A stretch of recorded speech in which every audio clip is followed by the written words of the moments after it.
Assalamualaikum warahmatullahi wabarakatuh. Selamat datang kawan-kawan semua di channel Riam Biru. Terima kasih banyak untuk kawan-kawan yang sudah berkenan hadir di channel ini. Dan apa kabar kawan-kawan? Semoga sehat selalu sekeluarga. Amin. Baik, kali ini ada satu cerita datang dari Mas Imron di Banyumas. Mas Imron menceritakan tentang satu pengalaman horor yang pernah dialami oleh keluarganya. Kejadiannya sendiri itu sekitar tahun 90-an.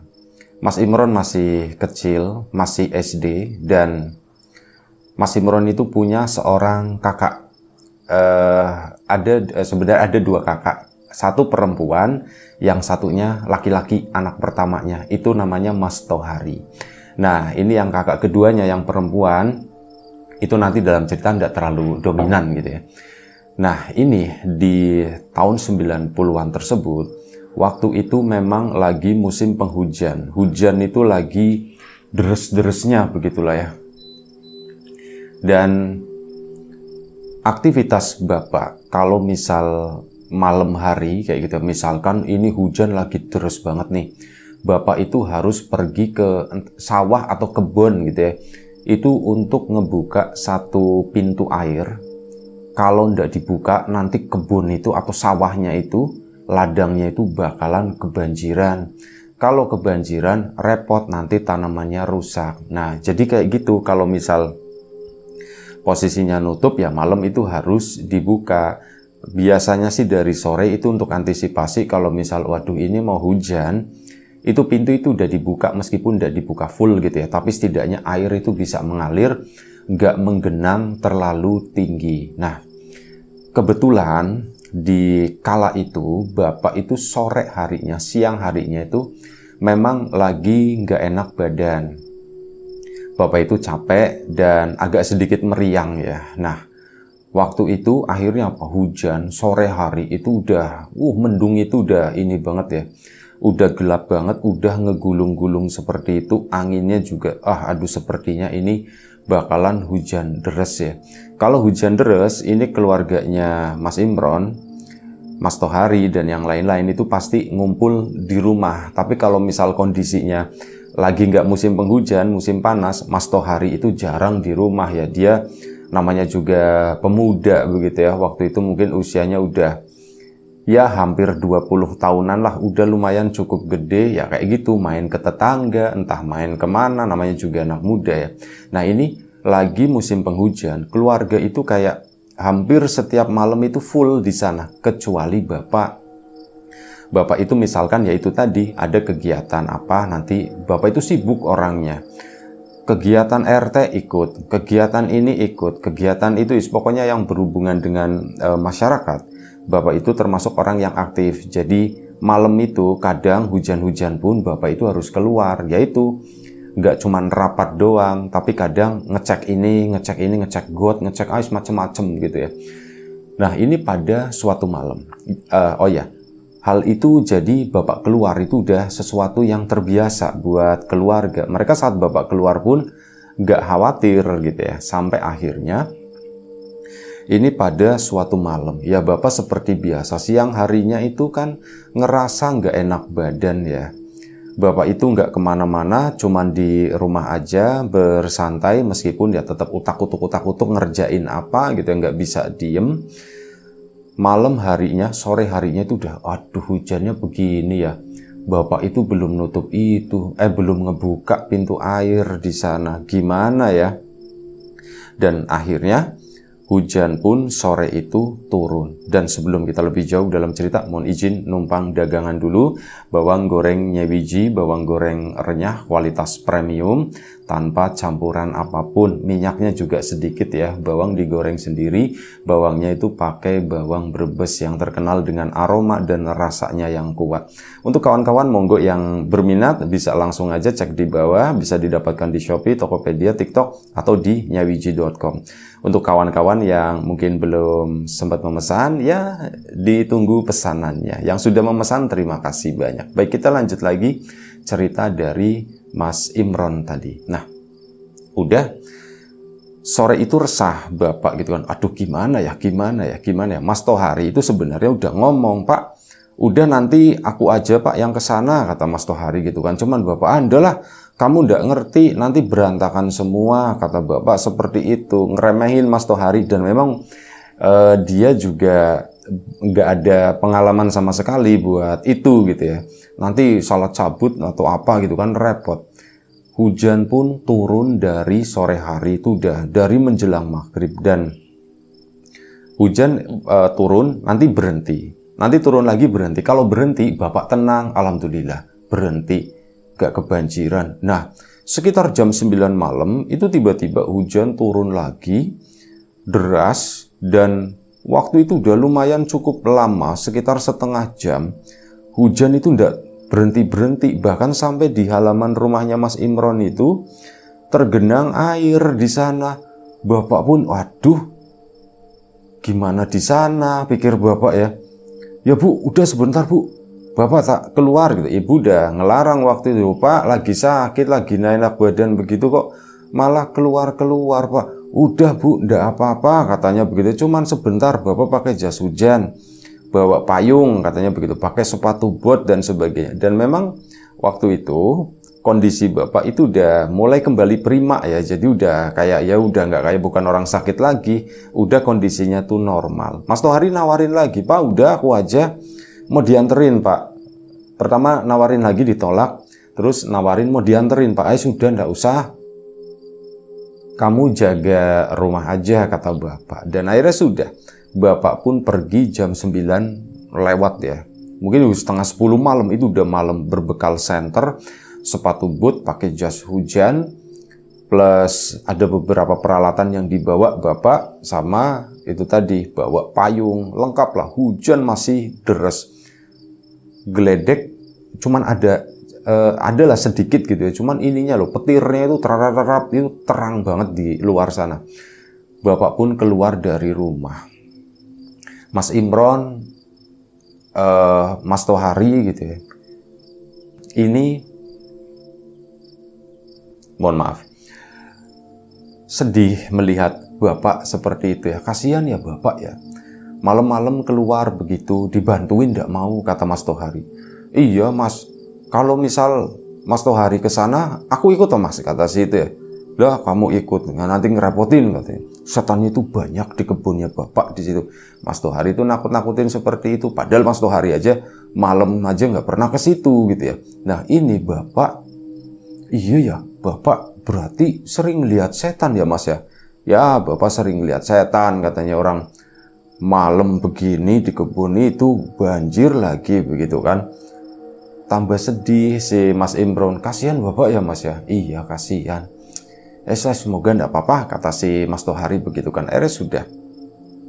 Gak lama setelah itu Mas Imron dan ini keluarga, karena begini, lagi hujan deras, hawanya kan lumayan cukup dingin, basah, lembab begitu ya. Mereka pun memutuskan, udah sambil nunggu Bapak, kita tidurnya di ruang tengah aja di sini ya. Akhirnya apa ya, digelarin lah tikar dan sebagainya, biar agak sedikit lumayan cukup tebel di situ.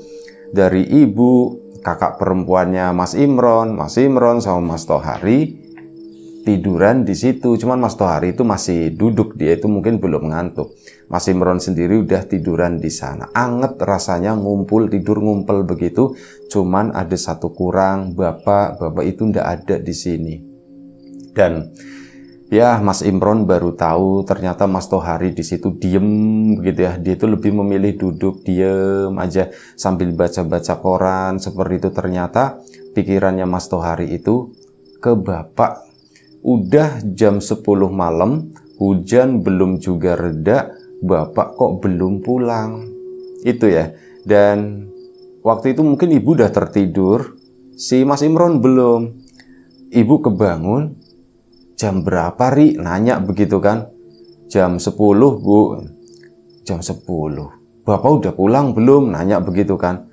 Belum Bu, Bapak belum pulang. Kok lama ya Ri ya? Biasanya kan cepet. Biasanya ya kalau pergi jam setengah 10, jam 10 itu udah pulang lah. Nggak terlalu lama, paling berapa belas menit juga ke sana, nanti balik lagi sampai. Ini kok lama ya Ri ya Bapak ya Ri ya? Iya Bu, aku juga itu lagi kepikiran itu, kata Mas Tohari. Bu, tak susulin aja Bapak ya Bu ya, kata si Mas Tohari begitu. Susulin, emang kamu berani Ri? Ya berani lah Bu lah, masa ndak berani, orang ke situ Bapak juga ada di sana. Tak susulin lah, hitung-hitung buat temen Bapak di situ gitu, barangkali susah berat atau apa aku bisa bantuin Bu. Ya sudah Ri, ke sana Ri, tapi hati-hati ya gitu. Senternya masih ada Bu, masih ada senter. Ya udah, kamu pakai sepatu boot, katanya begitu. Iya Bu. Akhirnya Mas Tohari pun siap-siap. Mas Imron melihat itu, Mas, aku ikut toh Mas. Ya kata ibunya, bis, kamu masih kecil, ndak usah macem-macem gitu kan. Nanti gangguin Masmu aja. Udah kamu di sini temenin ibu. Nanti ibu sendirian di sini, cuman sama kakakmu, perempuan semua gitu kan. Oh iya Bu. Akhirnya apa Mas Imron, meskipun sebenarnya dia tuh kepengen banget ikut Mas Tohari keluar ke sana, tapi karena oh iya ada tanggung jawab lain, aku harus jagain ibu sama kakak perempuanku sebagai anak laki-laki gitu ya. Akhirnya Mas Imron pun memilih, ya sudah diam di rumah. Mas Tohari pun keluar. Hati-hati ya Ria. Iya Bu, keluarlah ke sana, pintu pun ditutup, dikunci gitu ya, cekrek-cekrek udah. Dan karena kuncinya itu cuma satu, Bapak tadi kan dikunci dari dalam ya. Nah ini karena kuncinya cuma satu, Mas Tohari kuncinya dari luar. Akhirnya apa? Dilemparin lewat angin-angin cepluk biar kunci itu masuk ke dalam. Kunci itu dipegang lagi sama ibu sama si ini ya. Nah akhirnya apa? Mas Tohari pun keluar ke sana, jalan menuju ke kebunnya Bapak. Rasa takut, iya takut. Kenapa? Karena malam itu sepi banget dan di beberapa titik, jadi tahun 90-an itu lampu jalan di kampung itu tuh masih jarang lah, hampir ndak ada, belum dipasangin. Jadi penerangan jalanan kampung itu yang mengandalkan teras-teras warga, lampu-lampu di situ gitu ya, nggak terlalu terang. Kadang ada yang swadaya naruh lampu pakai bambu atau apa, ditaruh di halaman gitu ya, di dekat jalan di situ ada beberapa, cuman mungkin karena kena hujan atau bagaimana, lampu itu beberapa padam. Wah, jadi gelap kan, akhirnya jalannya tidak seperti biasa. Jalan lurus yang lumayan cukup panjang. Jalanan itu udah tergenang air mungkin semata kaki segitu. Mas Tohari malam itu nengok ke depan, lihat ke depan, nengok ke belakang. Nggak ada satu orang pun, yang ada itu cuman hujan doang. Petirnya itu teralap. Makin satu, Mas Tohari itu takut. Dia keluar itu takut, beneran takut. Aku tuh takut, ya takut setan pertama tuh itu gitu ya. Pertama itu, kalau maling enggak lah, lagi hujan-hujan begini enggak. Kalau ngambil TV gimana ngangkutnya, yang ada TV-nya rusak. Ngambil tape recorder waktu itu, zaman itu yang masih kaset, ya nanti tape recordernya rusak. Oh nggak ada maling, kalau begini maling pasti pada ngumpet. Setan yang aku takutin, kata Mas Tohari. Cuman perasaan takut itu ketika ingat Bapak, gimana Bapak ya di sana sendirian ya. Cuman ini udah terlalu lama, ini udah jam 10 lewat, udah hampir 1 jam. Mas Tohari pun melangkah ke sana, udah tak berani-beraniin banyak nunduk begini kan si Mas Tohari. Nah dia berjalan mungkin sekitar 20 meter meninggalkan genangan air, gelombang riak air gitu ya. Jadi kupyak di situ, air pun ke depan sana itu bergelombang. Dan Mas Tohari merasakan, loh kok ada gelombang balik dari depan, seolah-olah menabrak sesuatu, balik lagi. Dan Mas Tohari akhirnya, kan dia pakai payung begini ya, terus dia ngangkat begitu. Di depan ada seorang perempuan, dia lagi jalan juga pakai payung. Dari belakang warnanya itu hitam semuanya. Mungkin pakaiannya hitam karena efek gelap juga bisa, tapi yang dilihat oleh Mas Tohari payungnya tuh payung hitam. Pakaian yang dipakainya itu pun tidak tahu pakai rok, tidak tahu pakai apa, pokoknya warnanya tuh hitam juga. Mas Tohari pun, siapa ya malam-malam begini gitu, kok hujan-hujan lagi, mau kemana gitu kan, perempuan, kata si Mas Tohari, kasihan. Dia pun gak ada maksud apa-apa gitu ya. Dia pun akhirnya apa, agak sedikit mempercepat langkahnya, ya cuman mau ngelewatin aja gitu ya sambil nyapa Mbak gitu atau bagaimana lah, hanya sebatas itu. Mas Tohari pun kesana, makin deket sama perempuan itu yang jalannya itu sepertinya ya pelan gitu ya, takut nyiprat atau bagaimana, roknya tuh agak dicincing, kakinya ndak kelihatan tenggelam sama air. Mas Tohari makin deket, iya itu beneran perempuan. Dan begitu udah deket, Mbak gitu kan, Mas Tohari berharap kenal ini siapa gitu. Pas ditengok begini Mbak, si perempuan itu pun senyum gitu ya ke Mas Tohari, dan dia normal, bentuknya tuh normal seperti itu. Mbak mau kemana, ditanyakan sama Mas Tohari. Saya mau ke sana Mas, mau ke depan. Oh mau ke situ Mbak. Oh enggak, takut Mbak, malam-malam begini. Si cewek itu pun cuman geleng doang, terus udah kayak nunduk jalan lagi. Mas Tohari pun lanjut jalan ke sana, ngelewatin si perempuan itu ya sudah, itu urusan dia gitu ya. Kalau misalnya ada apa-apa, dia teriak, tak bantuin. Tapi selama dia merasa aman, merasa nyaman, ya sudah, aku jalan di depan, tapi ya itu menjaga ritme biar nggak terlalu jauh dari si sosok perempuan itu. Akhirnya ke sana lurus terus, nanti belok kiri, dan saat belok kiri itu udah deket sama pintu airnya kebunnya bapak, yang bisa inilah intinya apa, yang bisa diangkat itunya. Nah begitu udah belok kiri, Mas Tohari itu kaget karena apa? Di depan dia melihat bayangan lagi. Kesananya itu ada rumah warga, jadi ada lampu-lampunya kelihatan. Ada orang pakai payung, dan loh kok mirip dengan yang aku lihat tadi di sana ya? Kok mirip sama perempuan itu ya? Bentuk-bentuknya, warna-warnanya itu hitam semua seperti itu, kok mirip. Jadi pakaiannya itu hitam-hitam si perempuan itu tadi, pakaian panjang, rok panjang.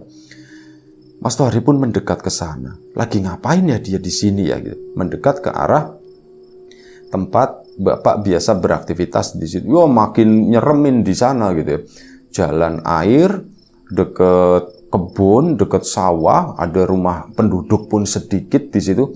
Itu menyeramkan sebenarnya. Tapi karena Mas Tohari itu enggak tahu, entah mungkin karena perempuan itu cantik atau bagaimana yang dilihat ya. Rasa takutnya itu agak sedikit berkurang, dan ke sana Mas Tohari pun mendekat. Mulai ngeliatin bapak di mana ya, bapak areanya sini doang, nggak kemana-mana. Terus akhirnya udah terlanjur deket sama si perempuan itu, Mas Tohari pun nyapa lagi, Mbak, ternyata mbaknya mau kesini juga. Iya Mas, aku mau kesini, kata si perempuan itu. Oh, lagi nyari siapa Mbak? Lagi nyari orang Mas, kata si mbak itu. Hah? Nyari orang Mbak, siapa Mbak? Nggak dijawab begitu kan. Si mbaknya pun kayak lagi ngeliat kesana kemari. Mas Tohari pun sama, jadi inget. Oh iya, aku kesini kan juga mau jemput bapak, bukan mau ngobrol sama ini gitu kan. Mas Tohari, sama Mbak, saya juga lagi nyariin bapak saya dari tadi. Ini mau buka ini nih, beberapa ini jalan air. Cuman gak pulang-pulang Mbak sampai sekarang Mbak. Mas Tohari pun kesana. Menjauh gitu ya, nyisir gitu di situ, barangkali bapak ada di sana. Pak, dipanggil-panggil sama Mas Tohari. Sambil senternya itu disorot-sorotin begini. Mas Tohari nggak nemu, nggak ada gitu kan. Dan kaget bukan main, si perempuan itu udah di belakangnya Mas Tohari. Mas Tohari mau balik, jaraknya memang berjarak, mungkin sekitar 2 meter. Tapi kaget, ya Mbak, Mas, bapakmu ndak di sini, katanya begitu. Loh, kok mbaknya tahu? Nggak dijawab lagi maksudnya. Iya, saya tahu dari itu tuh enggak. Bapakmu di sana tuh Mas, di sana. Itu ditunjuk sama si perempuan itu tadi, dan Mas Tohari kan langsung melihat ke situ, disenterin begini. Bener, bapak itu ada di situ, posisinya tuh lagi jongkok. Disamperin kan Mas Tohari ke sana. Pak, dipanggil-panggil si bapak. Begitu deket ke situ, Mas Tohari ngeliat bapak itu lagi jongkok meringkuk begini di bawah payung gitu kan. Pak. Ri gitu kan. Bapak itu kayak orang yang panik, orang yang ketakutan. Oh, mukanya itu udah pucet karena kedinginan, karena basah mungkin ya. Pak, bapak kenapa Pak? Ri, tolongin bapak. Bawa bapak pulang, Ri, bawa bapak pulang. Iya Pak, Mas Tohari kan panik begitu kan. mau minta tolong sama perempuan, aduh gimana ya gitu. Akhirnya apa? Ini payung pun akhirnya ditaruh di situ. Si bapak dibantu berdiri begini kan. Udah yuk pak, pulang pak. Nah akhirnya apa, si payung tadi itu diambil sama Mas Tohari. Lagi mau diambil, lagi posisi megangin bapak begini, mau ngambil payung di bawah itu agak susah ya. Payung itu tuh melayang sendiri kata Mas Tohari. Slep, tahu-tahu ke tangannya Mas Tohari. Dia pun baru nyadarin beberapa detik kemudian, kok bisa seperti itu? Nah si perempuan tadi itu di sana. Dan akhirnya, Mbak, saya permisi dulu, saya permisi pulang, kata si itunya. Iya mas, hati-hati di jalan.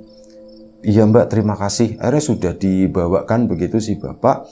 Bapak diem aja, bapak itu adalah orang yang nggak kepenakan gitu ya. Jadi nggak enakan orangnya. Kalau misal apa-apa pasti akan bilang terima kasih atau mari atau apa. Ini tuh enggak, bapak pun diem aja ya, mungkin lagi menahan sesuatu di situ. Bapak pun jalan ke sana nyisirin itu tadi jalan pulang. Mas Tohari sengaja ngajak ngobrol, Pak. Bapak kenapa Pak? Nanti aja di rumah ceritanya kata bapak. Oh ya sudah Pak, apanya yang sakit Pak? Nggak ada yang sakit kata bapak begitu kan. Oh ya wis lah, mungkin bapak lemes doang soalnya tadi siang kan sakit. Dengan susah payah bapak itu keluar dari situ. Cuman apa, Mas Tohari itu merasakan ada sesuatu yang aneh. Mas Tohari kan megangin bapak begini ya. Dia itu merasakan bapak itu enteng banget. Kok bapak enteng banget ya? Dia tuh kayak bawa apa ya, kayak bawa boneka Doraemon yang diisi angin kata Mas Tohari itu. Tahun zaman segitu ada ya boneka Doraemon, ada tangannya dipencet itu bunyi mi, bawahnya itu dikasih pasir, jadi posisinya tuh berdiri terus, didorong begini nanti berdiri lagi. Nah kata Mas Tohari itu seperti itu bapak, kok kayak boneka Doraemon, enteng pikirnya. Kok enteng begini ya? Akhirnya apa, Mas Tohari kan jadi berpikir untuk mempercepat. Pak, bapak gendong aja Pak. Ri, emang kamu kuat gendong bapak? Kuat Pak, kata Mas Tohari begitu. Akhirnya apa, digendong. Bener kayak gendong boneka Doraemon itu. Kok bapak enteng banget? Akhirnya udah kan, dipayungin. Payungnya bapak itu akhirnya ditutup. Itu dibawa begini, bapak itu pegangan Mas Tohari. Itu dibawa jalan ke sana. Mas Tohari itu bisa lari waktu itu. Lari, bener-bener lari. Dan di tengah-tengah perjalanan saat udah memasuki perkampungan, bukan yang pinggiran tadi ya, Mas Tohari menyadari sesuatu. Perempuan itu ternyata ngikutin. Mas Tohari ngeliat, dia ngikutin. Sudah biarin aja begitu kan. Sampai akhirnya singkat cerita, Mas Tohari pun sampai di rumah. Begitu sampai di rumah, ibu panik kan ngetok-ngetok pintu, kuncinya ditaruh di dalam. Dibuka, jegrek, bu, buka bu. Begitu dibuka, ibu panik melihat kondisi bapak yang basah kuyup seperti itu. Setelah ibu udah prepare, udah masak air anget waktu itu. Airnya sudah kan, bapak itu disuruh mandi air anget. Dimandiin sama ibu, sama Mas Tohari juga suruh mandi air anget.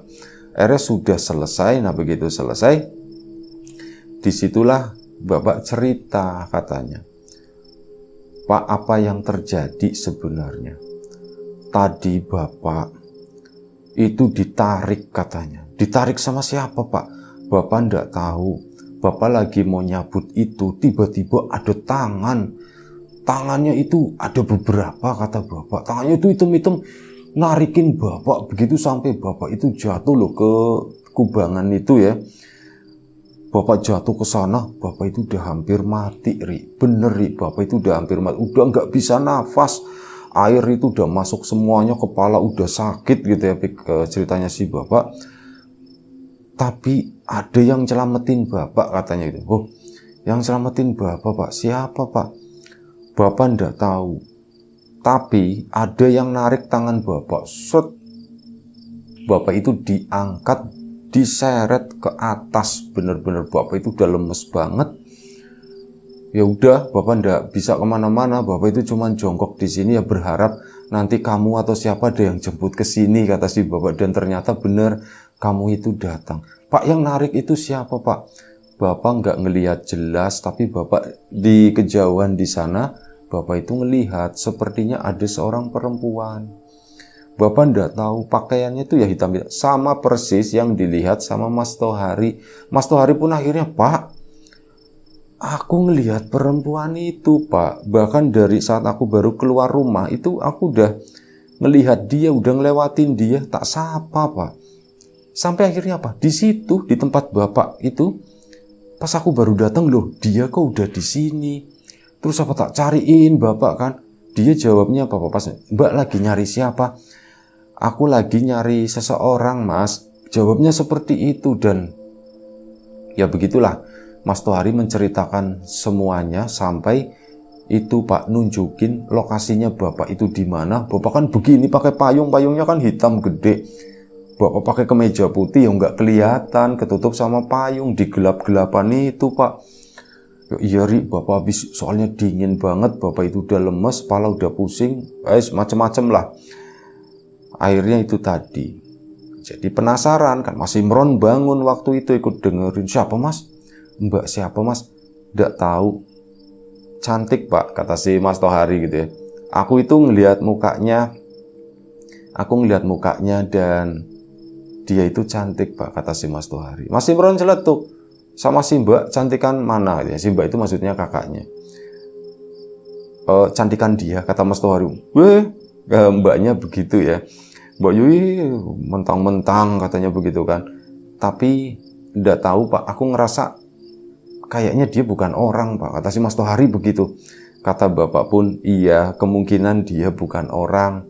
Cuman bapak juga nggak tahu dia itu siapa, tujuannya apa, maksudnya apa, bapak juga nggak tahu. Cuman dia itu datang di waktu yang tepat, di mana saat itu beneran tangan itu bapak mau narik itu ya, apa namanya, besi papan yang penahan airnya, pintu air itu mau tak tarik begini, tiba-tiba dari dalam itu ceromot gitu, satu tangan, dua tangan, bapak ditarik, jebur bapak ke sana basah kuyup, dingin, udah kayak gitu, bapak itu kayak mau ditenggelamin.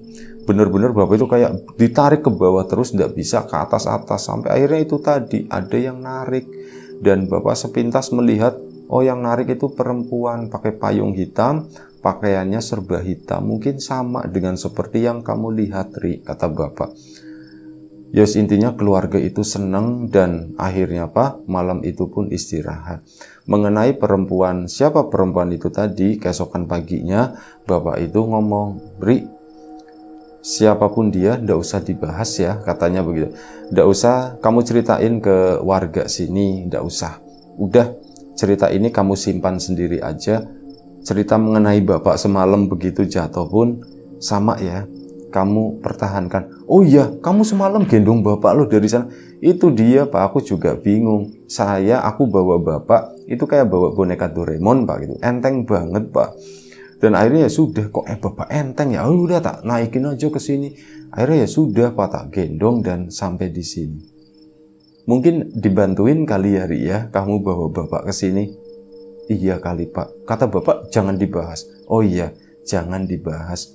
Udah jangan ngomong ke warga sini, biarkan aja, katanya begitu. Dan ya itulah cerita dari Mas Imron mengenai pengalaman keluarganya itu mengalami kisah horor. Terima kasih banyak Mas Imron atas ceritanya. Kawan-kawan di rumah juga terima kasih banyak atas support dan dukungannya apapun itu. Kawan-kawan subscriber, kawan-kawan membership, kawan-kawan yang udah kasih support dalam bentuk super thanks ke Riam Biru, terima kasih banyak. Kawan-kawan yang udah ngasih like, udah nge-share ke yang lainnya, kawan-kawan yang udah ninggalin komentar juga terima kasih banyak. Dan kawan-kawan yang sudah memesan bawang gorengnya Wiji tentu saja terima kasih banyak atas pesanannya. Untuk kawan-kawan yang mungkin belum sempat memesan, ya ditunggu pesanannya. Dan tentu saja doa terbaik dari kami untuk kawan-kawan semua, semoga selalu diberi kemudahan dalam hal apapun, termasuk kemudahan dalam hal rezeki, yang sakit segera diberi kesembuhan, yang sehat tetap dijaga kesehatannya. Baik, sampai jumpa di episode selanjutnya Riam Biru, jaga kesehatan kawan-kawan semuanya. Assalamualaikum warahmatullahi wabarakatuh.